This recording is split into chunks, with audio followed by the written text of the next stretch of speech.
Bonjour et bienvenue. Voici notre tour d'horizon économique, géopolitique et boursier. Nous sommes le lundi 27 mars. Pour comprendre comment tourne la planète finance, c'est sur la bourse au quotidien et nulle part ailleurs. Et l'épisode du jour s'intitulera « Même pas mal ». Ouais, pourtant, Monsieur Trump s'est quand même pris un gros revers vendredi, à tel point d'ailleurs que il n'y a même pas eu de vote sur la suspension d'Obamacare au Congrès. Le texte a été retiré par Paul Ryan, le chef de la majorité républicaine au Congrès. Alors quand je dis chef de la majorité, il n'y a plus vraiment de majorité. Mais M. Trump a dit même pas mal et Obamacare s'effondrera de lui-même. Alors pourquoi ? Est-ce que parce qu'Obamacare est coûteux ? Parce que Obamacare n'est pas rentable ? J'aimerais qu'on m'explique en quoi les guerres menées en Irak ou en Afghanistan, en Syrie, en quoi ces guerres sont rentables pour les États-Unis, en quoi le sauvetage des banques en 2008-2009 a également été rentable pour le contribuable américain. Si c'était vraiment une question de rentabilité, alors il y a plein de secteurs qui auraient dû faire faillite depuis la grande crise, et ça n'a jamais été le cas naturellement. Alors même pas mal, et d'ailleurs les gars, pour fêter ça, on va importer le pétrole le plus polluant de la planète depuis le Canada, depuis les sables bitumineux de l'Alberta. Une véritable catastrophe écologique, ça nous changera de la catastrophe financière d'Obamacare. Youpi. Monsieur Trump a donc su parler au marché, puisque vendredi, Wall Street n'a quasiment pas bougé.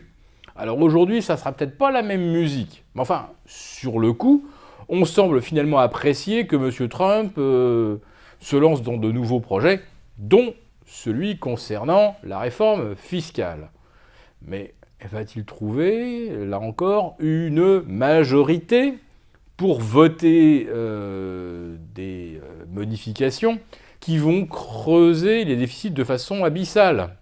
Et là, ce n'est pas en supprimant Obamacare qu'on va pouvoir faire des économies qui justifieraient que par ailleurs on puisse faire des cadeaux fiscaux. Non, cette fois-ci, ça va être dans le dur. Et dans le dur, là, moi, j'attends de connaître l'attitude du Tea Party. Parce que si la suspension d'Obamacare n'a pas été obtenue, c'est parce que le Tea Party a considéré que M. Trump n'était pas assez dur quelque part avec les économies qu'il comptait réaliser sur le chapitre de la santé.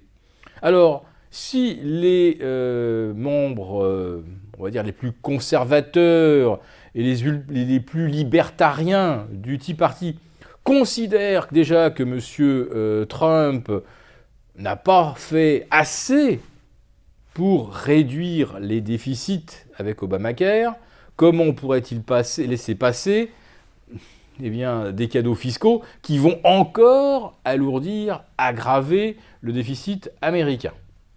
Les marchés semblent penser que les libertariens du Tea Party seront bien d'accord avec eux, qu'il faut baisser les impôts pour donner un nouveau coup de booster à l'économie, aux entreprises et surtout aux brasseurs d'argent de Wall Street. Mais est-ce que les membres du Tea Party seront de cet avis-là ? Nous n'en sommes pas certains. Wall Street a donc tenu bon vendredi. Les places européennes ce matin, on a quand même pris un petit coup derrière les oreilles. Mais le CAC 40 n'a même pas été jusqu'à moins 1%. L'Eurostoxx a frôlé les moins 1%, et puis très rapidement, on a commencé à combler les pertes, à les réduire pratiquement de moitié. Nous voudrions savoir quelle est la bonne nouvelle qui justifie ce rebond, d'autant que l'on comprend de par les déclarations de certains membres de la BCE qu'on commence bien à réfléchir à une hausse de taux en Europe. Si, Si, un membre de la BCE l'a laissé sous-entendre. Donc, nous aimerions savoir qu'est-ce qui dope aujourd'hui les marchés et leur permet de remonter, pas encore à l'équilibre, mais enfin le CAC 40 se rapproche à nouveau des 5000 points.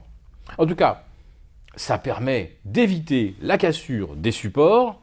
Pour le CAC 40, on peut situer cela vers 4960. Ouf, préservé de justesse.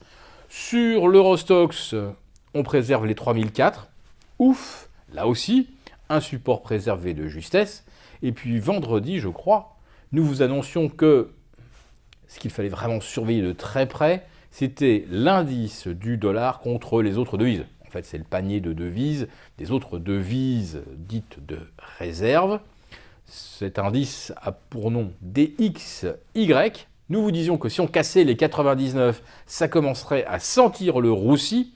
En fait, nous avons dit 99 parce que nous ne voulions pas citer très exactement le niveau du support 99,20 parce qu'on peut toujours en séance aller un peu en dessous, piéger les vendeurs et ensuite en profiter pour faire remonter. Mais en fait, il aurait même fallu préserver les 99,50 pour ne pas se mettre en danger. Or là, on teste bien les 99, ce qui correspond par exemple à 108, 0,880 contre l'euro, mais si on prenait en base 100, ça donne donc 108,80. L'euro a bien franchi un cap, a bien franchi une résistance face au dollar, et on est peut-être parti pour aller chercher, comme nous l'avions déjà dit, 1,12,5, 1,13 contre dollar.